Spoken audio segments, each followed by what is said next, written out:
We are, should I do it again? Do it again. Yeah. So welcome to the now second annual Culmination event for open access. We are elated to be here at this part of our journey yet again this year. As folks will remember, last year, our inaugural year, we had 23 fellows who've all gone off and done amazing things. You're going to hear from one or at least some of them this evening. And then this year we had 24 amazing fellows who are coming to the end of their journey. As fellows, of course, just like with our first cohort, we absolutely expect that our second cohort will be a part of our extended family. We don't lose people, we keep you forever. And we hope that you will stay connected. I see Desiree shaking her head. She's one of the connected to forevers. So why don't we, Claudia, if you can move us to the next screen. Great. So I'll introduce myself for anybody who does not know me. My name is Gina Nesbitt. I am currently the president and founder of 9th and Clinton, a company I started 2 or 3 weeks ago. But I'm also one of the co-founders of open access. So Jeff is going to introduce himself in a second as well, but I just want to give a little bit of context again for those folks who might be joining us for the first time, that open access is an idea that Jeff and I envisioned several years ago, but we were able to put it to work in the midst of the pandemic. And with the help of so many sponsors, we are firstly forever indebted to Project REAP and the relationship that they have had with us since the very beginning of our platform. We have launched this effort in partnership with Project REAP, as well as so many other partners who you'll learn about later on. But Project REAP has been the back office arm for us. They've been the marketing arm for us. They've been the networking arm for us. They've just been such an important part of us being able to now launch out. We can officially say at this point that Open Access is its own standalone organization with a 501c3 confirmed status, and we're looking to build and grow.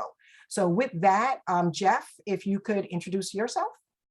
Yeah, Jeff Monhead, managing partner of Monhead Capital, and obviously a co-founder of Open Access along with Gina. Okay, short and sweet. So Jeff now is going to take us to the next phase of our meeting this evening. I will hand it over to you, Jeff, to introduce our fireside chat speaker this evening. Hand it over to you. Yep. Thank you. So this is it's interesting because we were sitting down and we were trying to figure out who should be our speaker this year. And it wasn't a hard discussion to have with Jocelyn. Jocelyn has over 20 years of experience in corporate advisory, strategic communications, and public policy. She's currently the senior managing director at Pretium. Is that how you Pretium? Pretium, and I've called it all kinds of things, but it's Pretium. And I try to do the little phonics thing. It didn't work anyway, right? Yeah, same. She's responsible for overseeing corporate affairs there, and they are a specialized investment manager with over $38 billion in assets under management, focused on real estate, mortgage finance, and corporate debt. Prior to that, which was extremely interesting to me, when I first read her bio and her resume for applications, she was the executive vice president of communications and public affairs for the National Football League. And prior to the NFL, she was the managing director at Glover Park Group, where she spent 15 years in senior leadership roles in the United States Senate. And she's also, interesting enough, part of the board of DraftKings, and was appointed by the Biden administration at the time to serve on the board of the First Responder Network Authority for Public Safety. And lastly, and probably most important on her resume, she is part of the Open Access inaugural class of 2021 as a fellow working with the New Market Support Company, which is affiliated with LISC. So welcome, Jocelyn. I really, really appreciate you taking the opportunity to spend some time with us. And how we're going to do this, we're going to chat. You know, I kind of gave you, give you some softballs that you already know. You know, I already gave you the signal on, but I really want to open this up, to the participants that are with here tonight. So first of all, you know, with such a successful career and obviously a great, amazing future ahead of you, what enticed you to apply for open access in the first place? What were you looking to achieve? Well, first, Jeff, Gina, and to all of the graduates, congratulations. I'm super excited to be with you. Thank you for the invitation. It's wonderful, wonderful, wonderful to round out the second cohort. As Jeff mentioned, I was honored to be part of the first open access fellowship cohort with some of my friends and colleagues who are here. And Jeff, to answer your question, you know, I was at a transition point in my career, but also I have a real estate background, not only by birth. So my mom, after working forever for the Department of Defense, she also had a side hustle. She was a real estate agent in Atlanta, Georgia. And so I got exposed to real estate very early on.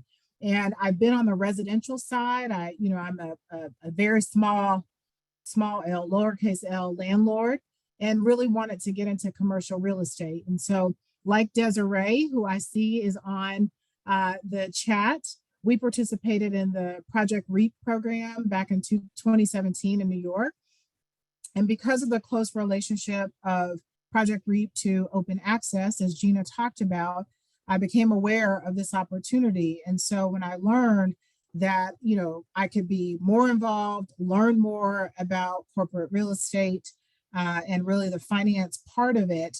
My background, as you mentioned, I spent time on Capitol Hill, and one of the senators I worked for, Senator Jay Rockefeller of West Virginia, he was one of the main supporters of the New Markets tax credit program.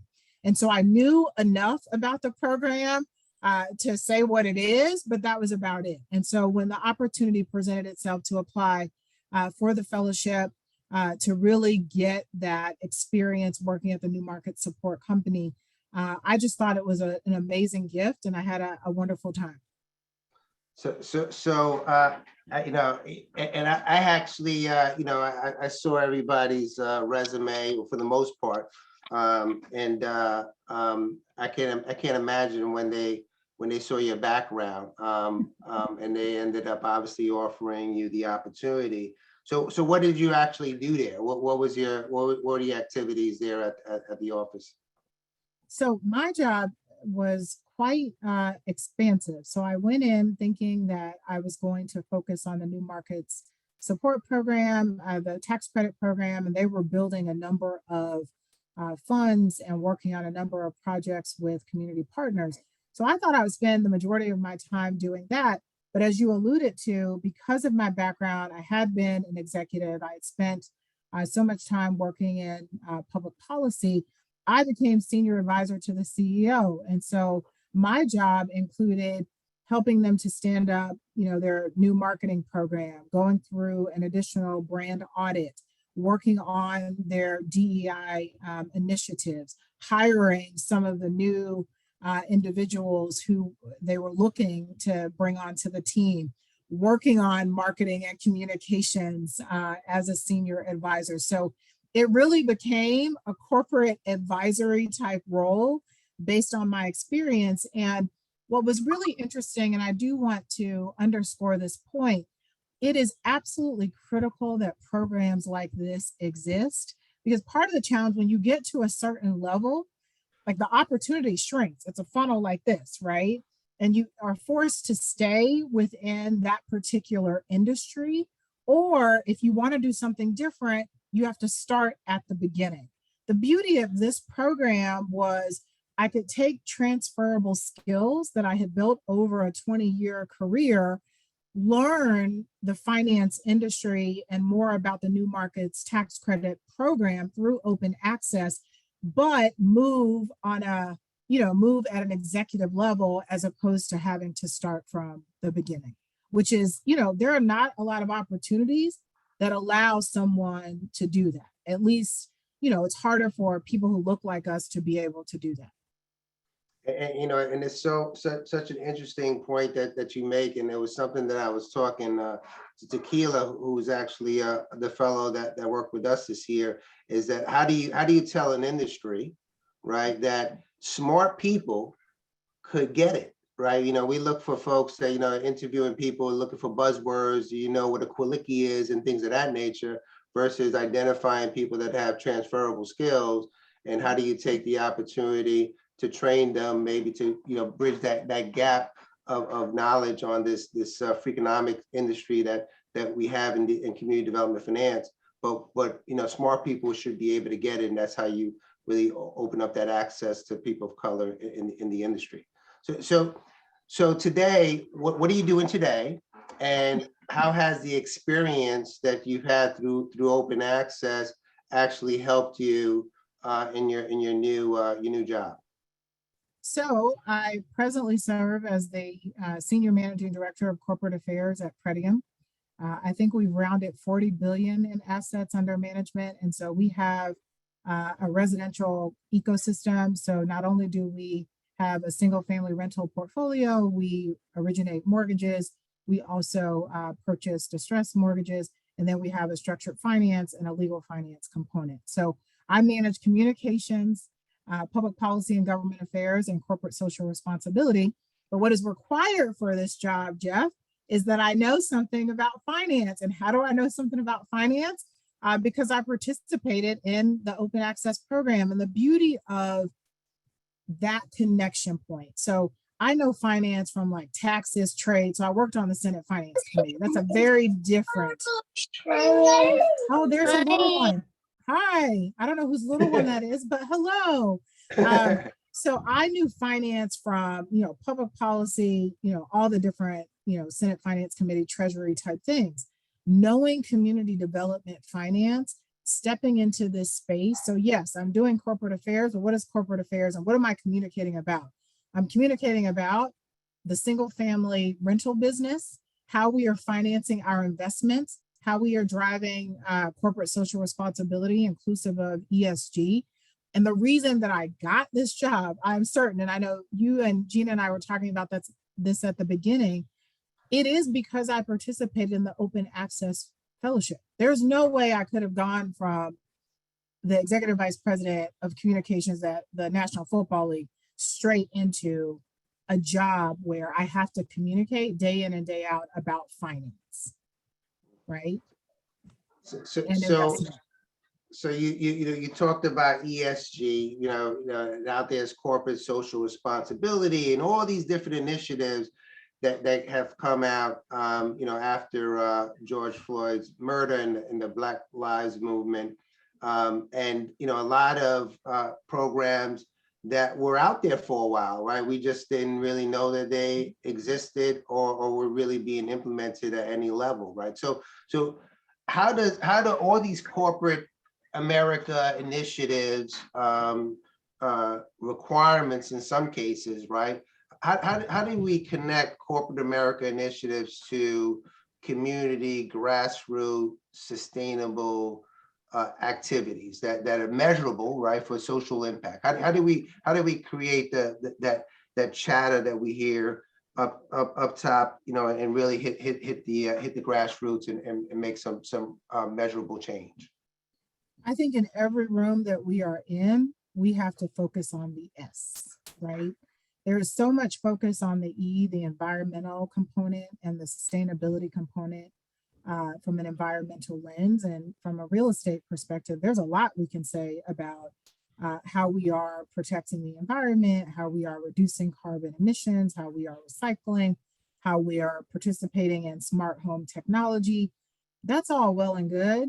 But in every room that I am in, so not just at Pretium, also on the board of DraftKings, I'm one of the lead directors on our ESG report. We just put out our most recent ESG report today, actually. So I encourage you to take a look at it. But in every room I'm in, people start talking about the E, and I'm like, I want to talk about the S. So what are we doing on diversity, equity, inclusion, and belonging? What are we doing to make sure that, as we are in these communities, so if we're talking about Pretium and the single family rental space, what are we doing to actually drive community engagement and improve housing affordability and supply?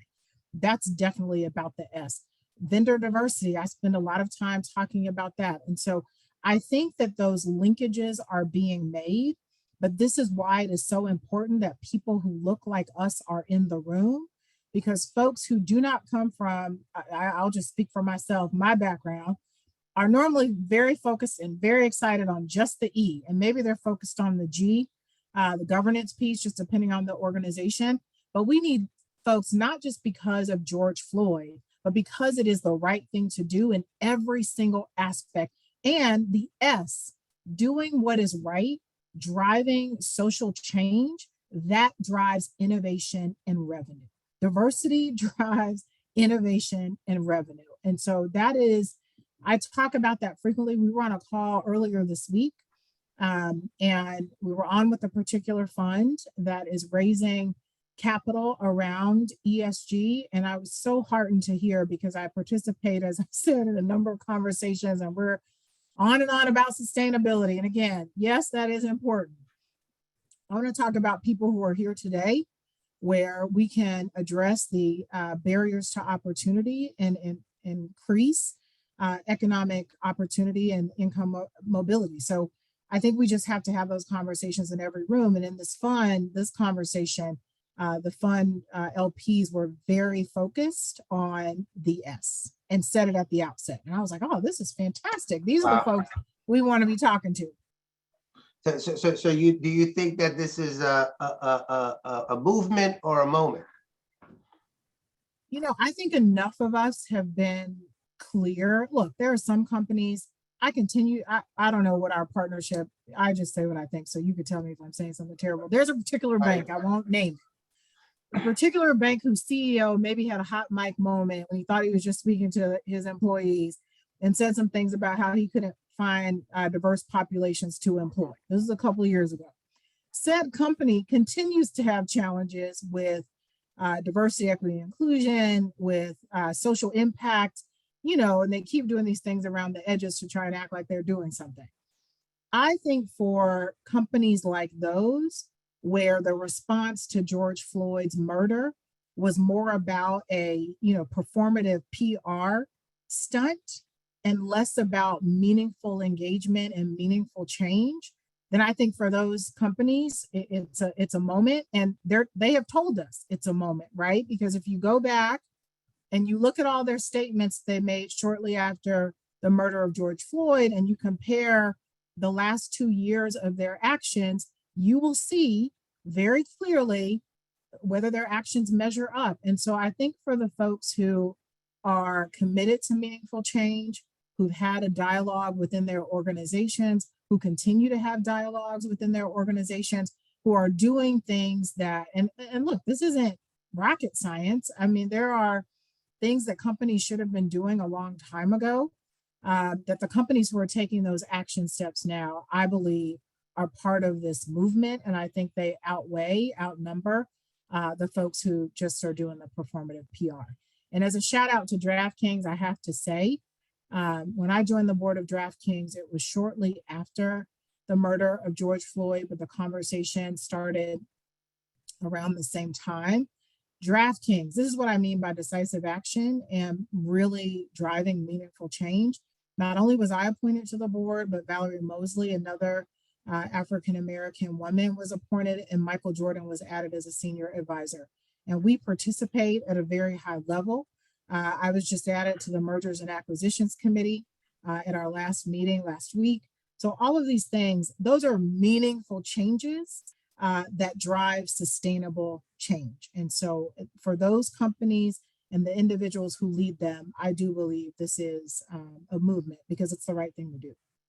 That's awesome. Like you said, beyond being the right thing to do, it's good business. And that's showing itself many times over.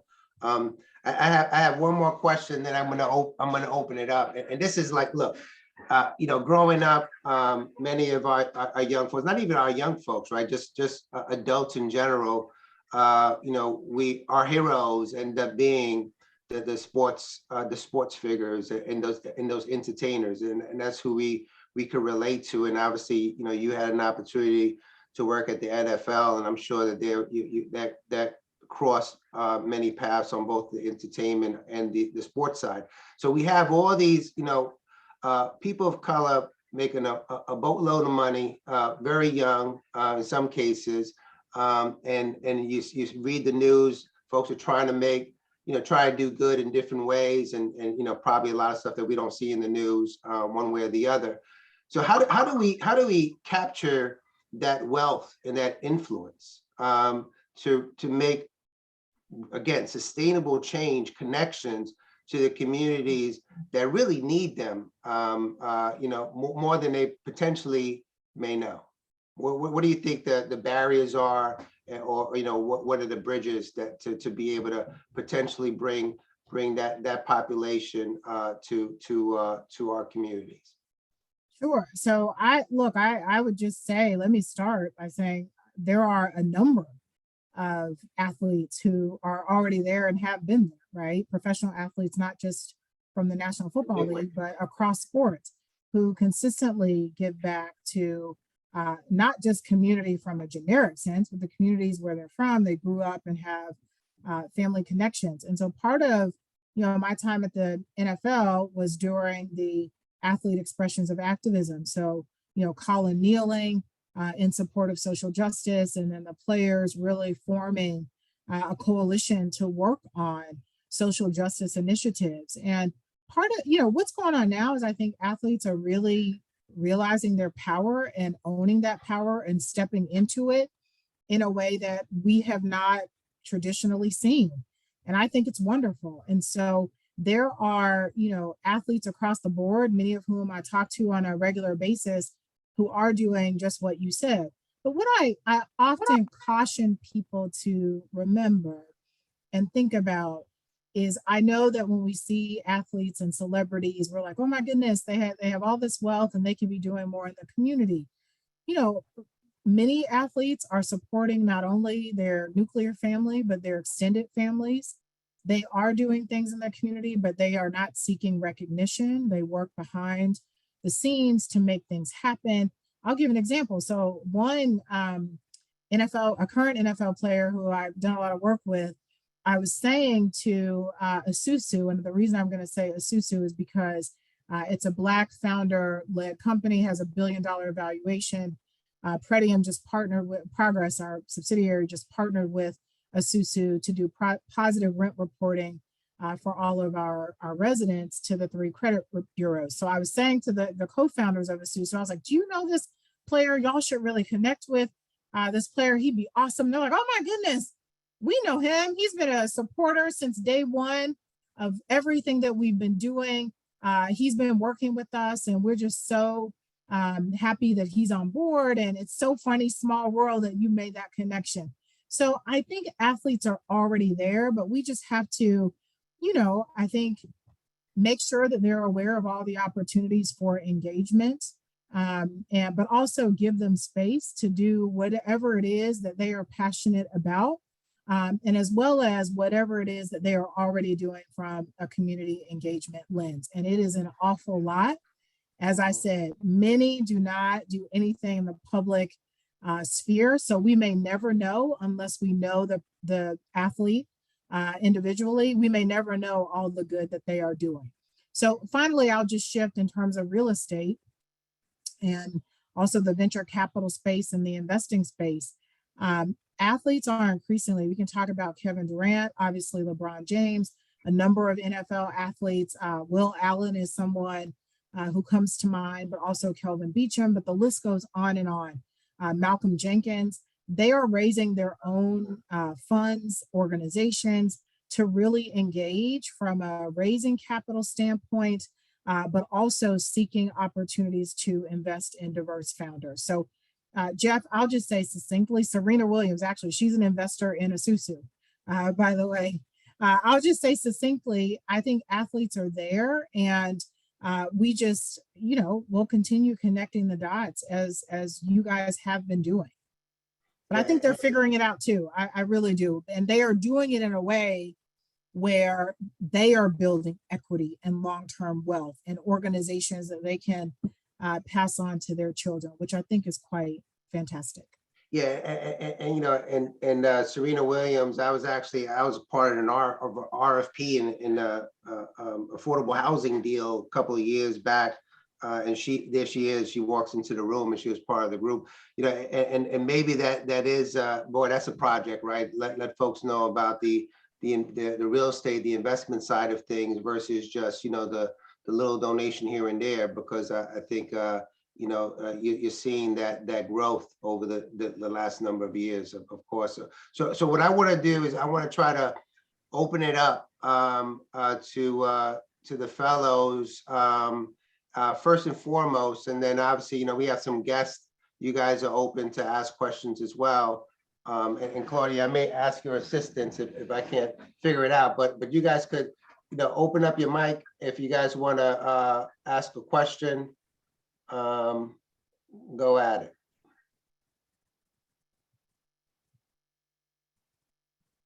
Everybody's being shy. Oh, come on. This is the wrong. So I'll start. I'll just start off, Jocelyn, just to get the group, you know, so they can warm up a little bit. So very good to hear about, you know, some of the things you're talking about. So nice to see you. And congrats on all of the wonderful things that you're doing since even before open access, but pretty much since open access and all the doors that have been opened since then. One of the things that I do want to ask, I want to talk a little bit more about Pretium. Yeah. And want to ask you, what are some of the things that they're doing to implement change within diversity and inclusion and so on and so forth? Because, you know, I did look at you. I've never heard of the company number one until you joined. And I see that it's a great, I mean, it's a huge company, right? 40 billion in assets. But what are some of the things that they're doing in order to implement change? Well, a lot, actually. So even before I was hired, they hired Tatiana Gutierrez, who I believe you know, Desiree. Yes. To work on affordable housing and social impact. Shortly after I was hired, we hired Josh Pristow to co-lead our real estate arm. And he has really been driving what we are doing in the ESG space, particularly around the environment. I add the S, and so I am working right now on equitable housing and a broader initiative. Not only do we accept housing choice vouchers, which many of you will know is Section 8, that's not widely known. And so we're making sure that we are maximizing the opportunity for individuals who receive Section 8 vouchers to live in our single family rental units. There are other things that we're doing that I'm not at liberty to talk about just yet, but I can tell you this, our focus is making sure that not only are we increasing housing supply. So I'm from Atlanta. We were recently in Atlanta confidentially and had a whole conversation. It is so hard to increase housing supply in Atlanta and in cities where people want to live and are flocking to by the millions on an annual basis. And so we are having conversations about how we can be part of the solution. We have a build to rent program that is just getting started. And so we have significant capital backing for the build to rent program. We have a couple of projects in Florida, but we'll be announcing additional projects across the country. So that's how we're adding to supply.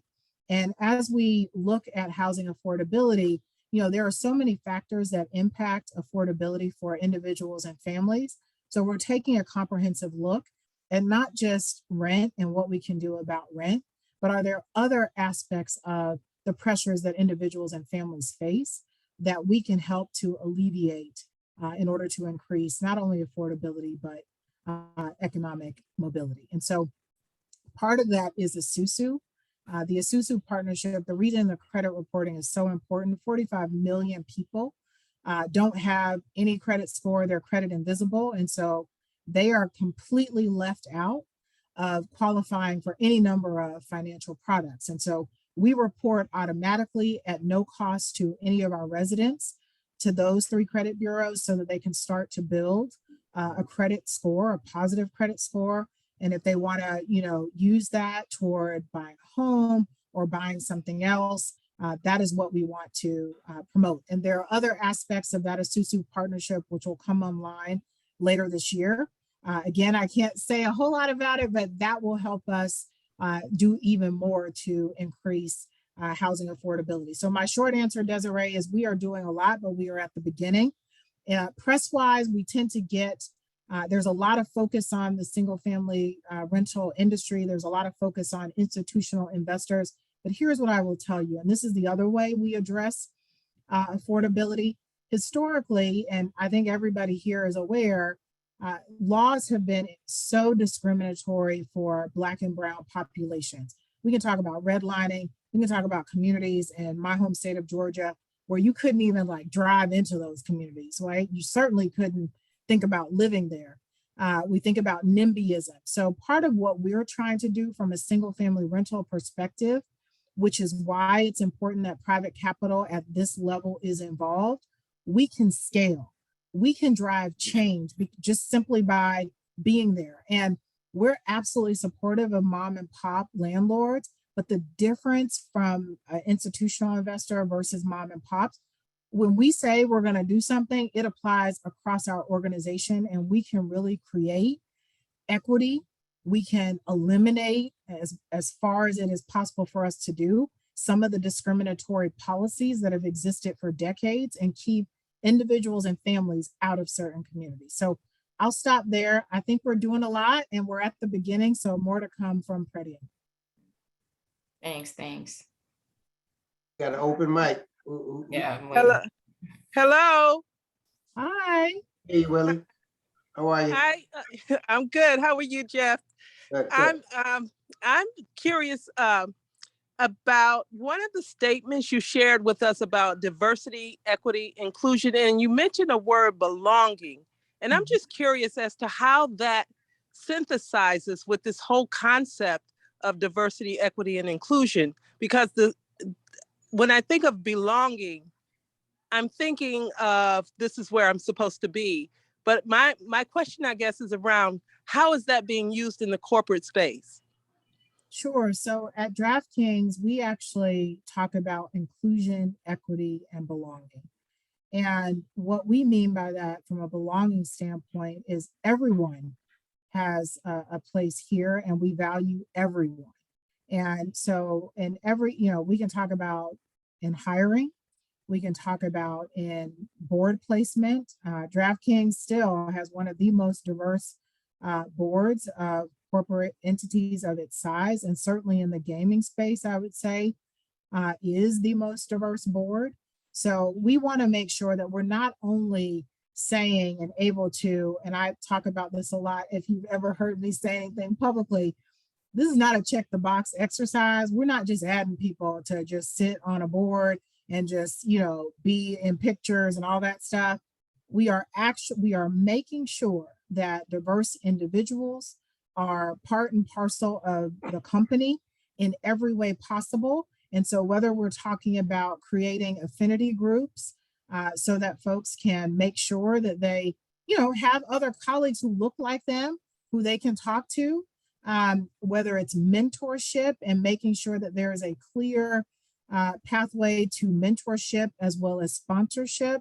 Those are just some of the aspects of belonging. So it's taking this idea of which some corporate entities still practice.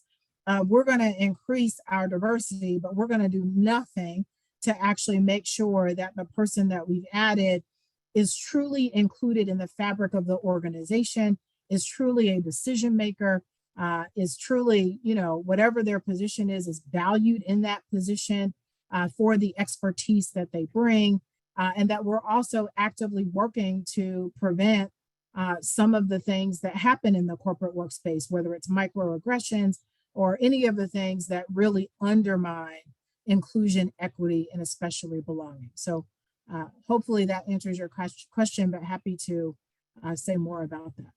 Well, thank you so much. That does answer my question, and it does speak to the fact that certain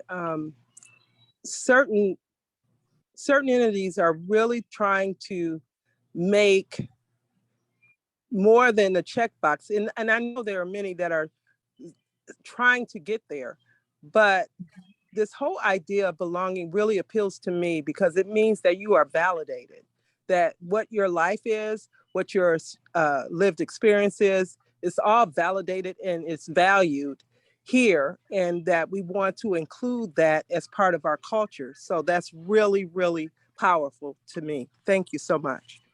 Thank you. Jeff, I think you're on mute. I didn't know if it was me or Eliana.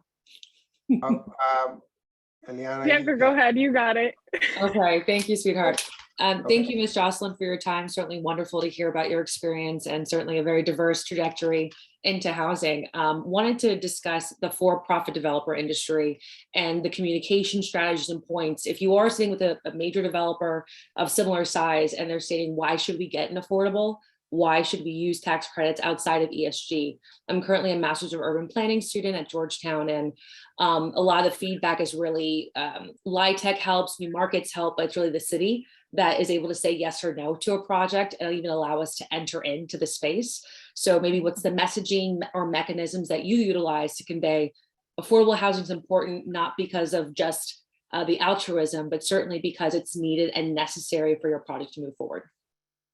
Absolutely. So thank you, Bianca, for that question. I haven't gotten to Miss Jocelyn in a while. My goodness, I'm getting old, y'all. I would just say, there are a few components that come to mind. When I think about affordable housing, and certainly at Pretium, how we think about affordable housing, we are part and parcel of the communities in which we reside, which we have, houses, right? It is important to us to make sure that we are trusted community partners. And so it's not a question mark for us in terms of should we offer affordable housing? And it's a question of how can we best do it while partnering with the community. Beyond that, so beyond Pretium, because we sit with a number of our colleagues, I do not see any scalable effort from the private sector, the institutional investors that can be successful without being in the affordable housing space, right? It is a pervasive challenge. When we think about the increases in price that have happened, Atlanta, Georgia, even beyond Atlanta, California, all the places where people want to live or are choosing to live for lifestyle, job, etc. And so affordable has to be a part of that. And it cannot be limited to LIHTC or the New Markets Tax Credit Program. Government, and I, again, worked there for a long time. I support the government and government intervention. Government intervention alone cannot solve this problem. And I would venture to say is the reason we are in the mess we are presently in. When we think about the housing shortage, it is because the government at the federal level, at the local level, at the state level has done nothing to make sure that we are consistently producing affordable housing that people want to live in. We've not updated and renovated the public housing that presently exists to meet basic standards. So I think there's a lot there. So that's less of a communications answer or more of a, here is why we all have to focus on affordability. When we go out as Pretium and start talking about, it's the value proposition. It's being in part of the community and saying, we want to be part of the solution. And that's what we believe. We do want to be a part of the solution. Are we perfect? No. Have we gotten it completely right? Absolutely not. But we're stepping into a space where it's been, I won't even say it's been benign neglect. It's been hostile neglect in many communities. And so to reverse that is going to take time, but it really is incumbent upon all of us to make sure that we're doing so. The last thing I will say, Bianca, in each of these communities, so we can talk about Atlanta, and I know I keep going back to that, Charlotte, middle of the country, the Southwest, all of these communities, when we think about what the communities will look like in 5 years, 10 years, and 20 years, where are people going to go if we do not have affordable housing? Where are people going to live? How are people going to have a sustainable lifestyle, work, family, otherwise, if there is not affordable housing? Are we just saying we're going to build communities that only higher income people can afford to live in? We've already done that. and it has been a colossal failure. So I'm going to get off my soapbox, Bianca. I hope that answers your question. I have a lot of thoughts on that one. No, please keep going. No, thank you so much for your time. Yeah. You're preaching to the choir, by the way. Yeah, you have the last question here. Oh, wow, that's a lot of pressure, Jeff. You can't do that to me. Hi, Jocelyn. Thank you so much for coming to speak with us. My name is Eliana, currently an MBA student at the University of Michigan, Ross School of Business. And I was looking at your background. You have a master's of education. You worked at the NFL. You're also now working at an investment manager. So just curious to hear, what was your thought process, or what were some of the resources that you were leaning on as you were doing this career pivot points throughout your journey? You know, I would say to all of you, always bet on yourselves. You know, you are your best advocates, and, you know, don't let anyone else limit you. Part of what I have experienced throughout my career is people look at all the various things that I've done, and it's almost viewed as a, well, how do you do all these things? Why didn't you just focus on one career and stick with it? And, you know, we're all individuals. I'm a type A personality, and I have to stay busy all the time. And that's just how I live. That's what I like to do. And so I would just say, be your own advocate, follow your own path. Don't let other people limit you or tell you that what you are passionate about or the path that you are on, even if you take a 180-degree turn, if that's what you want to do and it brings you joy, do it. And so my personal kind of mantra and mission is to live life with joy and on purpose. I will not let anyone tell me what that looks like and how I should define it for me. I also am someone, Eliana, I don't have a 5-year plan. I'm not that person that's like, well, I'm going to do this and this and that. And I go with where my passions lead me. And it's been great thus far. And when I decide that, you know, something is not a good fit, or I'm no longer passionate, or I need to grow in additional areas, luckily there are programs like the Open Access Fellowship that allow us to move about, explore different experiences, and bring it all together in a way that works for us. Thank you. Jocelyn, that's an amazing response, and I tell you that, and I'm sure Gina could tell you the same. You know, the conversations that we've had over these 2 cohorts really, you know, rested on those type of conversations. It's like, you know, bet on yourself. You know, go with what you're passionate with, what your heart is. You know, we always, you know, I always ask the question: do you want to make money, or do you want to, you know, try to do something that's good, that's passionate, you know, a passionate driver, right?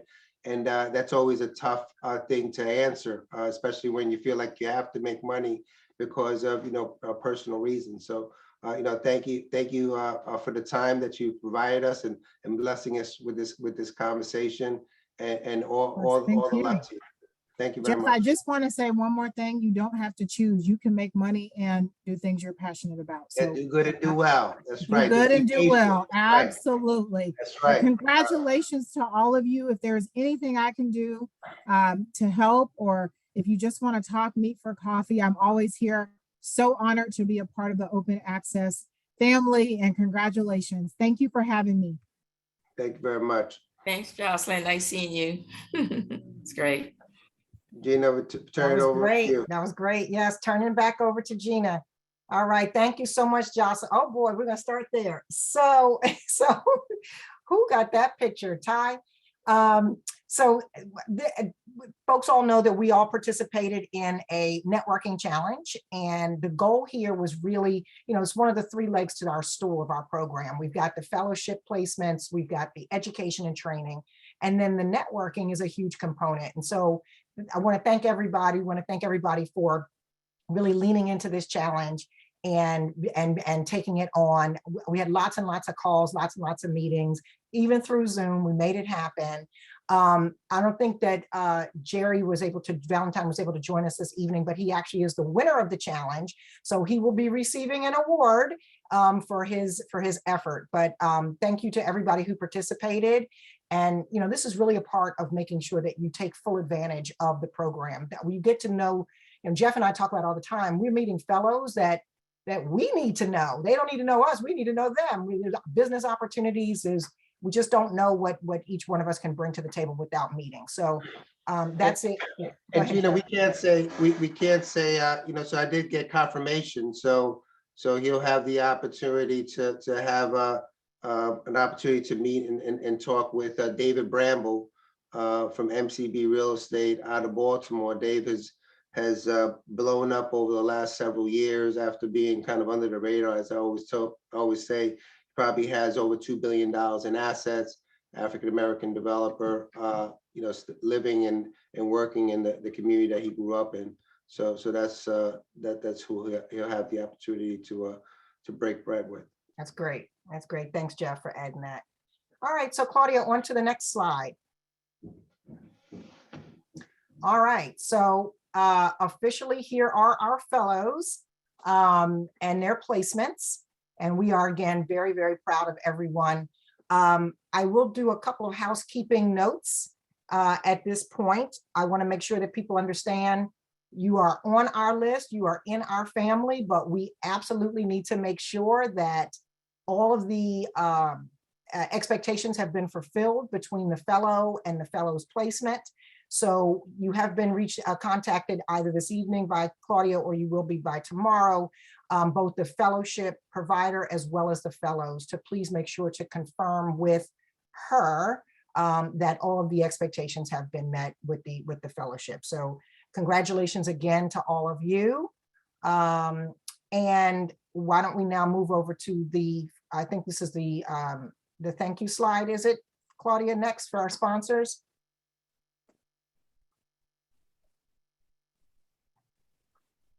All right. So too many to name, but every single one, we couldn't do what we do without these sponsors. And deeply, deeply, deeply appreciative of everybody's participation. Some old, some new. Our first round, we were very much focused on new markets, tax credits in that industry. You'll see so many of our sponsors in this round are actually in the affordable housing space as well. So we're starting to branch out our product offerings and our fellowship placements, and that's been phenomenal as well. I do have a couple more. Well, before I go to that, I have a very, very, very special thank you for a very, very special person. Miss Claudia, where are you, Miss Claudia? Can you hop on just for 2 seconds? Hello, yes. Okay, so Claudia is going to be leaving us at the end of June, I believe. I think we're going to try to make her stay a little bit longer, but somewhere around June. But Claudia, thank you from the bottom of our hearts for everything you have done. Claudia has been with us since the day one. She is the reason we are, and we will miss you forever, but we want to thank you for everything that you've done. And this is an opportunity. Jeff, if you want to add in a couple words for Claudia. Yeah, Claudia, you were here, day minus, I don't know how many days you were working with me before we started this whole open access craziness. So if people that don't know, Claudia, I was on a panel, and Claudia reached out to me, and I don't think I had a chance but to hire her as an intern.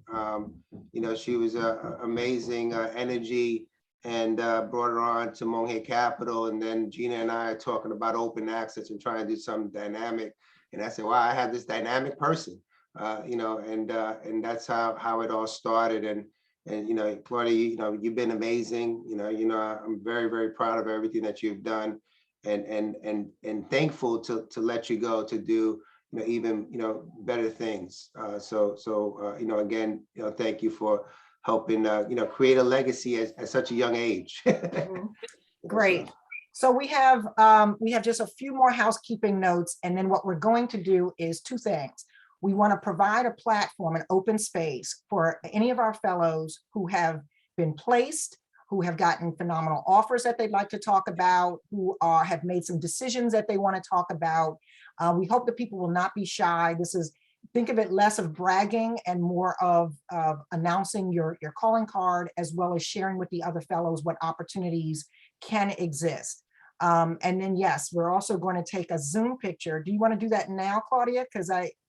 Why don't we do that now, and then we'll go ahead and jump into the shout outs. And Well, I just want to okay. thank you guys for the shout out.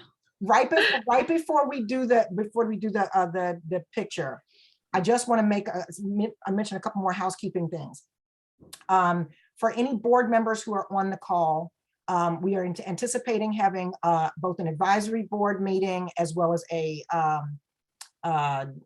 regular board meeting in late June. So you please stand by for an email to let you know when the board meetings are going to be. We are also going to be providing our sponsors, our fellowship providers rather, with a survey. Please fill that out and please return it to us in a timely fashion, because importantly, every year we will be putting together an impact report, and your feedback is a valuable part of that impact report. The other thing is we will be obviously looking to replace Claudia, although there is no such thing as replacing Claudia, we know, but we're also going to be looking for an executive director. So, Jeff and I need to go back to, doing stuff that pays our bills. And so we'd love to offer an opportunity for an executive director to take us to the next level in our organization, so that you'll be looking for that as well. And then finally, the next New Markets Conference, outside of the one that's coming up very soon in Miami, the one that we'd love to see everybody at, which is a Novogradac conference, is in June in Washington, D.C. So please put that on your calendar. We expect to have a networking reception, and who knows what else Jeff and I will cook up between now and then for the DC conference. But please put that on your calendars if that's something you can attend. And make sure to let Novogradac know that you're interested in attending that conference. So I think I've gotten through all my housekeepings. Claudia, you want to do the photo now? We get people to turn their cameras on. Yep. So everyone, if you can, and wherever you are, please turn your camera on. Let me prep my screen. Okay, looks great. Give it a couple, 10 more seconds. A couple cameras coming on. Look at all those beautiful faces. Yes, it's so great to see everyone. All right, well, a couple more seconds. There we go. All right. Are we ready, everyone? 3, 2, 1. Done. Awesome. Great job, everybody. All right. Thank you, Claudia. And now, if people don't start raising the hand, well, just take yourself off mute, raise your hand, hop on in there. I know there's some of us who are not shy at all. So I'm looking at a person. I'm not going to tell her who, but I'm looking at her. Go ahead, Bianca, start us off. I didn't want to be the first one. Hi, everyone. My name is Bianca Cole. I started my open access fellowship with Novogradac, working both in policy and then in government valuation and appraisals with Abby Cohen. And I will be joining PNC as an underwriter in their tax credit division under Kyle Cox, fully remote.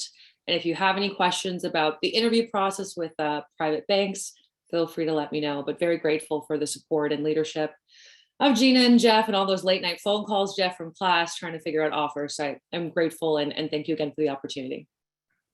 Thank you for sharing, Bianca. Anybody else want to go next? Or do I have to pick on a person? I'll throw Jonathan under the bus. Go ahead, Jonathan. Oh, hey everyone. I hope everyone's having an awesome Friday. I know it's West Coast, it's around 4, and over there is around 7, going towards 8, I believe.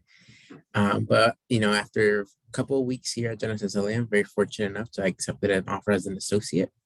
And I've been having a blast here, and I'll be helping the team out with various impact reports regarding our investments and our portfolio. So just want to give a shout out to everyone. It's been a wonderful program, and we hope and I wish to everyone the best of luck and the success, power, and I don't know what's the right word for it, but just energy to keep going through. That's it. Who's next? Asia, I saw you take your thing off of mute. Sure. I would love to go next. I am proud to say that I will be joining NAHT, an affordable housing tax credit syndicator. I'm relocating to Ohio.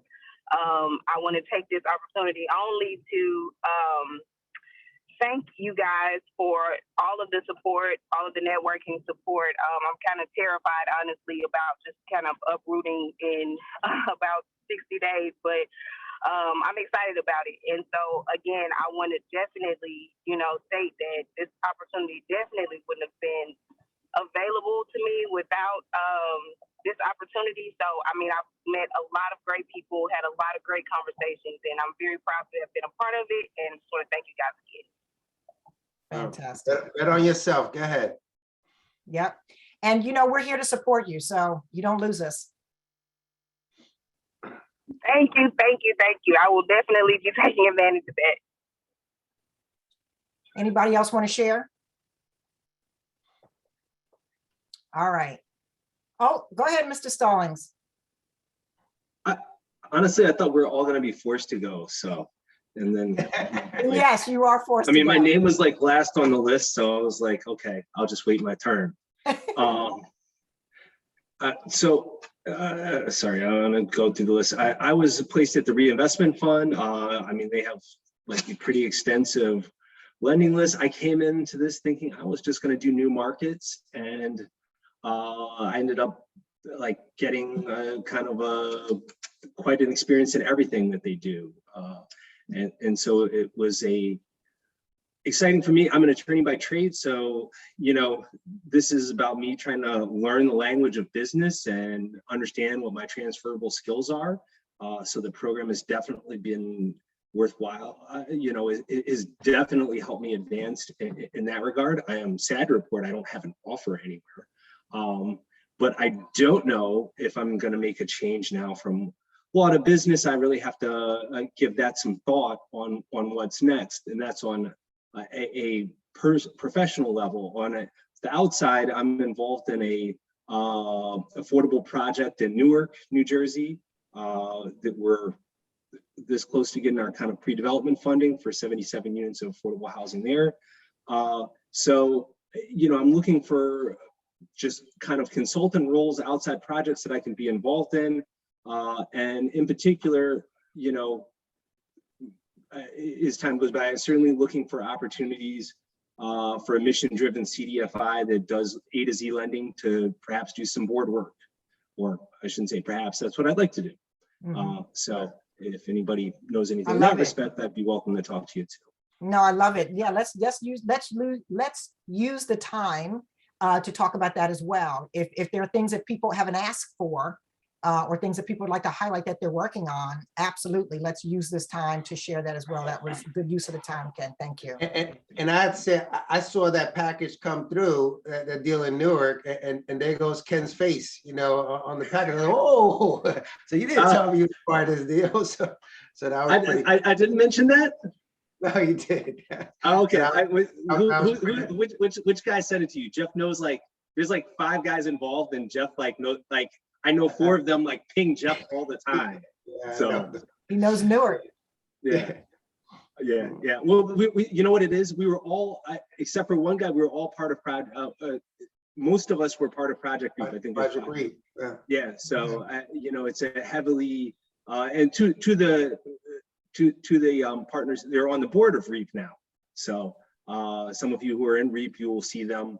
Gardner Rivera, who's been a longtime REAP board member, and then Alan Suarez, who is a newly admitted member. And for those of you who haven't met Alan, he could out network all of us put together. So he is just constantly going. He's a great guy. So yeah, and I recommended him. So I'm going to take responsibility for that. It helps me out. It helps me out in networking. Nice. Alan's great. Alan's, he's amazing. I'm going to second that, by the way, that Alan is the phenomenal networker. So if you want to learn how to network, speak with Alan. Yeah, that's actually, and that's real, right? I know Bianca already offered that up. You guys need to use each other as a network. She went through, I think, 3 or 4, banks, interviews. That's a resource, right? To what are the questions folks are going to ask, and what do you got to know, and the like.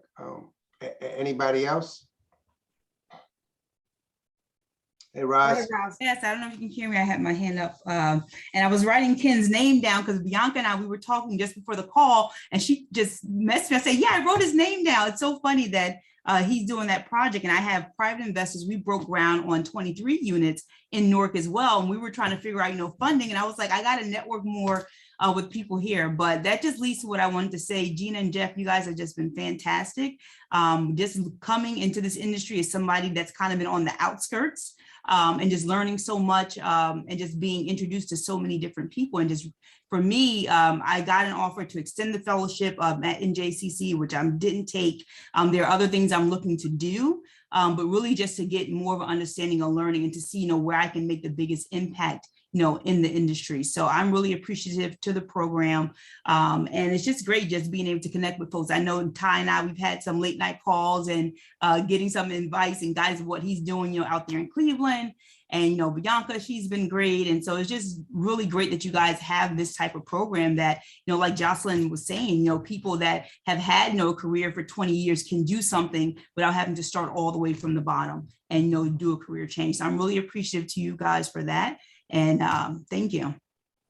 Thank you, Roz. I mean, you raise a good other element to the conversation is this is our second go round. So what we're experiencing is some people are getting placed, some people are realizing that this is not what they want to do. Some people are getting asked to extend. There's a wide range of what's happening. And some people may not be ready to move. They're thinking about it as a longer term play. So there's lots and lots of things happening. And so we don't fit just in one narrow box and things but we're here to talk about all of it. And trust me, surely, truly, you're not the only person who's having that experience. Somebody else would maybe having the same thing. Well, my fellowship would like to extend. What do we think about that? What do I think? What should I, so these are questions that are coming up for everybody or a number of people. And Gina, I want to throw somebody under the bus here, Mr. Lester. We were, both Gina and I were at the Real Estate Executive Council conference, and Lester made himself, a participant out there. Try to get a discount too. I think it was Lester. But Lester, why don't you talk about your experience out there? Because that you talk about networking, right? That he took that opportunity to do so. Yeah, sure. Thanks, Jeff. Hello, everyone. My name is Lester Simpson. I was actually the inaugural recipient of the Alan R. Braxton Memorial Fellowship, sponsored by Reese.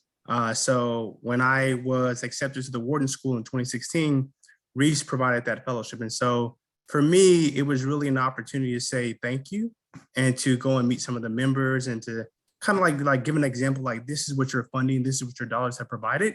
And so it was really good to be in person and to network and to communicate with folks. And so it was really a good opportunity. I got an opportunity to hang out with Jeff and Gina, like after hours, and really see like who they truly are, not in front of the camera, but their real personalities. And so enjoyed that. And, and also share some of my also experiences. And so it was a really good experience. If you all are not familiar with Reese, I encourage you to get familiar.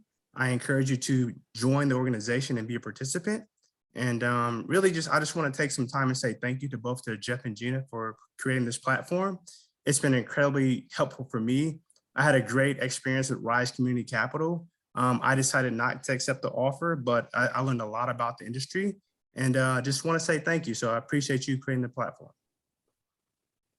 Well, I think this is a good place to end unless anybody else wants to share.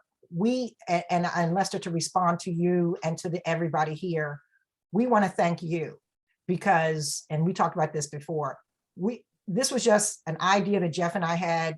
We thought it was the right way to go. We thought we might be able to be helpful to folks and help change the game, but we can't do any of this if we don't have people like you who say, yeah, I think I'd like to participate, and you take it and you run with it.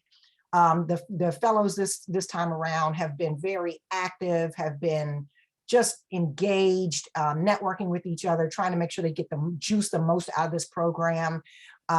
You know, like Jeff and I say all the time, we can open the door, but you got to walk through it. And that's all we can do. And so thank you to every one of you for taking the opportunity and moving it forward, helping us all move forward. We hope that you will pay it forward by at least making sure that you will avail yourself to future cohorts. We intend to do this thing all over again this time next year. But and we wish you every bit of success in everything that you do. We go with you wherever you go, whether it's good or bad. We're, you know, you're a representation of us, so we own you either way. Jeff, do you have any parting words?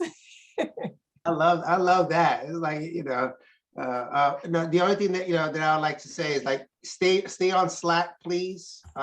Please communicate with folks. And I've said this to many people that you know, lent me the ear, is that the folks that really took advantage of this are the ones, you know, that really, I think, get more out of it, right? So the more you put into it, the more you get out of it. And you have amazing people that are here, right?